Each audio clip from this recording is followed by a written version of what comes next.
Alberto Fernández recibió el país en un default con acreedores privados y en otro con el Fondo Monetario Internacional. El default con los acreedores privados ya lo arregló. Con el Fondo Monetario Internacional está trabajando, ya comenzó a trabajar para arreglarlo. Ya salió de uno y ya empezó con el otro. Alberto recibió tasas de interés del 90%. Y ya las bajó al 24%. Eso significa que con tasas del 90% no se puede trabajar y con tasas del 24% sí se puede producir. Recibió importaciones abiertas sin control y las controló. Por eso la industria ya está creciendo por arriba de 2019. Recibió tarifas que subían a un promedio del 1000% anual y las congeló. Recibió un campo sin fecha de liquidación de divisas, que podía no liquidar las divisas, y le puso fecha. Y una serie de medidas productivistas que vinieron a reemplazar el modelo de concentración y especulación financiera. Y ahí llegó la pandemia.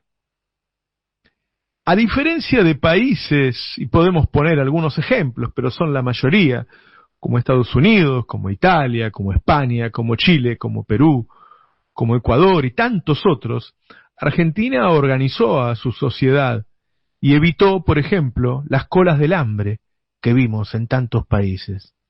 Aquí la sociedad fue alimentada. Evitó el desabastecimiento, ¿se acuerdan de las fotos y de los videos de Europa con los supermercados desabastecidos? Acá no pasó. Evitó los saqueos. ¿Se acuerdan de los saqueos? Incluso en Estados Unidos, bueno, mucho en Chile, en Perú, en Ecuador. Acá no hubo saqueos. Evitó la violencia. Evitó el colapso del sistema financiero, del sistema sanitario, perdón, también el de financiero.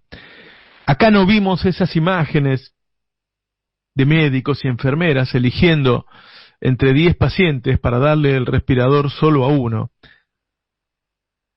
a hacer de Dios y decidir quién vivía y quién no vivía. Todos esos flagelos podían haber ocurrido y no ocurrieron gracias a la acción del gobierno. Es necesario hacer un ejercicio muypolitizado.com para saber qué hubiera hecho Macri, qué hubiera hecho la derecha. O ellos mismos con sus declaraciones a diario te dicen qué hubieran hecho. ¿Es cierto que tenés la cuarentena más larga del mundo y por eso la gente se cansó? Si yo veo que todos los países del mundo siguen con cuarentena. Si en algunos casos sacan al ejército a la calle para que la gente no salga. No es cierto. Argentina abrió y cerró como hacen los otros. Tiene algunas restricciones y otras no. ¿Tiene muertos Argentina? Y sí, hay una pandemia. ¿Podría haber menos muertos? La verdad es que tiene mucho en contra, porque tanto en lo económico como en lo sanitario lo que tiene es un sistema de medios y una oposición que invita a la rebeldía, que invita a no hacer lo que corresponde, que invita a salir, que invita a marchas, que invita a rebelarse. Y en algún lugar debe jugar eso. De todas maneras, muertos, y va a haber, porque hay una pandemia. Los logros de este gobierno, que a veces son difíciles de mensurar, porque uno no festeja que no hubo saqueos, ¿no? Aunque en otros países lo haya habido en el medio de la pandemia. No festeja que no hubo las colas del hambre, aunque en otros países lo haya habido.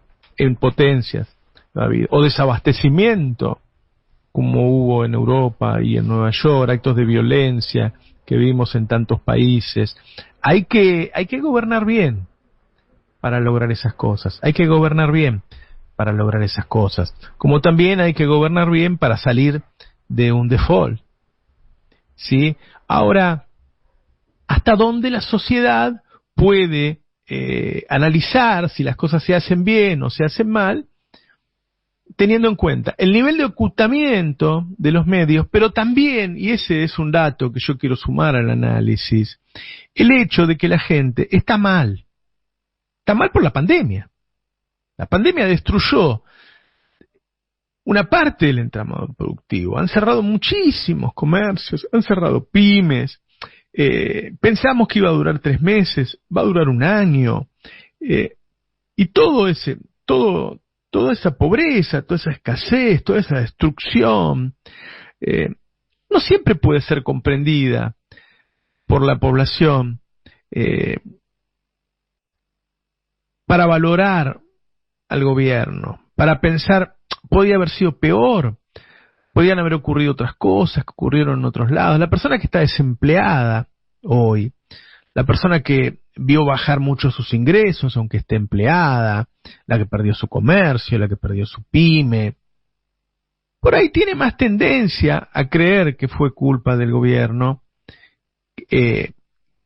que a pensar que fue la pandemia. Si uno mira lo que ocurrió internacionalmente, cuando hubo crisis internacionales, en general las poblaciones no dijeron, esto es culpa de una crisis internacional, esto es ajeno a los actos del gobierno. En general los oficialismos pierden las elecciones en momentos de crisis internacionales. Esto es algo así, pero más fuerte, porque esto lo que generó es la crisis económica más grande del último siglo, ¿no? Desde 1930, y no sabemos si no va a ser peor que eso. Entonces el gobierno se encuentra con que ha hecho las cosas bastante bien, pero le va a costar mucho plasmarlo en términos de voto. Es decir, puede ganar la elección de 2021 para consolidarse como coalición y ir a buscar las elecciones de 2023, puede tener un triunfo notorio por una diferencia importante. Eso es más difícil. ¿Y qué pasa si la diferencia no es importante? Bueno, ahí es donde juega los anuncios de fraude, los constantes anuncios de que este gobierno va a hacer fraude, para deslegitimar el triunfo que pueda tener, aún ajustado, el oficialismo en 2021. Y a partir de ahí ver si pueden desestabilizar, como lo hicieron con Evo Morales, al que declararon que había hecho trampas en las elecciones y por eso lo sacaron del poder, o ir hacia un desgaste aún más intenso para 2023. Y todo esto es imposible de remediar. Yo tengo para mí que no. Yo creo que no. Yo creo que el Frente de Todos es una de las agrupaciones políticas más amplias del mundo. Creo que hay aquí rémoras de un estado de bienestar que armó el peronismo, que han cobrado fuerza nuevamente, como son los sindicatos, como son las organizaciones sociales. Creo que hay actores en todas las áreas, en el periodismo, entre los intelectuales, entre los artistas, que juegan a favor. Y creo, y ahí hay un punto bien importante, que también hay buena parte del empresariado que no quiere volver a un gobierno de especulación financiera. Entonces me parece que hay una parte que está en manos del gobierno para solucionar, de trabajar adecuadamente con todos estos actores, y hago hincapié no solo en los actores de la política, sino en los actores empresarios, para encontrar las alianzas que correspondan. Pero fundamentalmente, me parece que le va a costar mucho más a los medios de comunicación, a las redes, ya vamos a hablar en estos días de las redes, convencer de votar en contra a una sociedad con la panza llena que a una sociedad que la pasa mal. Me parece que si hay una apuesta que hacer, tiene que ser a la mejora de los ingresos de la población. Me parece que lo único que puede salvar a un gobierno al que le va a costar mucho ganar por una diferencia importante, y en todo caso le va a costar mucho luchar contra la denuncia de fraude que ya está instalada, para hacerlo necesita un pueblo lo más satisfecho que pueda.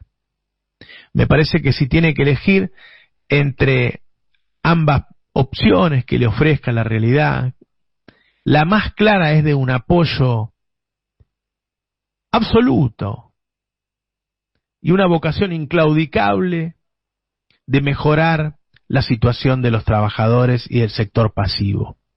Me parece que dio un muy buen paso el presidente de la Nación cuando en el presupuesto puso que las jubilaciones tenían que ir por arriba de la inflación el año que viene, y me parece que el otro paso tiene que ser de la mano de los sindicatos a partir del 17 de octubre para mejorar los ingresos de todos los trabajadores. Me parece que recuerden siempre a Perón, a ese Perón asediado en en ese 17 de octubre, en el que lo echaban del puesto que tenía él en ese entonces como ministro de Trabajo y Bienestar Social, y él, antes de echarlo, antes de irse, pícaro, firmó un fuerte aumento para todos los trabajadores y mejoras de las condiciones laborales, que ya lo venía haciendo, hay que decirlo, pero en el último día lo volvió a hacer, y fueron esos trabajadores los que fueron a buscarlo.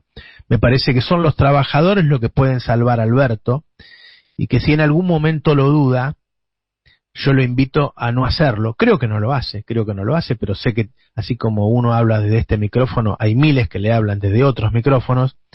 Me parece que como a Perón, el que puede llevarlo a buen puerto, Alberto Fernández, son los trabajadores.